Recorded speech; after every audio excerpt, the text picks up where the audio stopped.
Si l'envie de voir pour croire est souvent grande, comment interpréter correctement les apparitions? La curiosité de voir Dieu est-elle une tentation ou un désir légitime? Si on se réfère à la Bible, les textes fondateurs de l'Ancien Testament sont clairs. On ne peut voir Dieu sans mourir.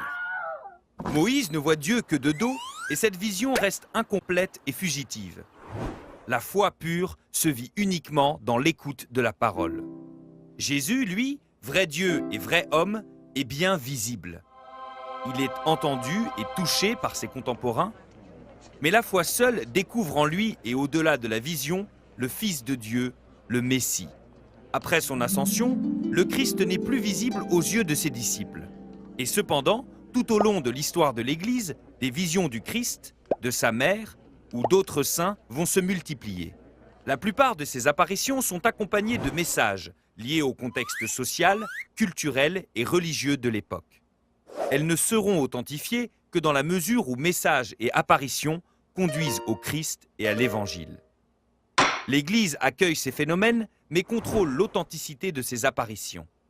Le critère fondamental est que la révélation privée ne peut prétendre compléter, voire dépasser, le message de l'Évangile. Le message et l'apparition doivent aussi être brefs et avoir un terme. Après ce terme, l'autorité pontificale peut en reconnaître l'authenticité et favoriser la dévotion populaire.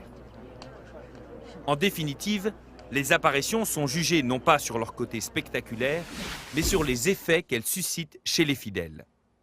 Un désir de mieux connaître Dieu en s'appropriant sa parole, ou une authentique conversion pour vivre selon l'Évangile.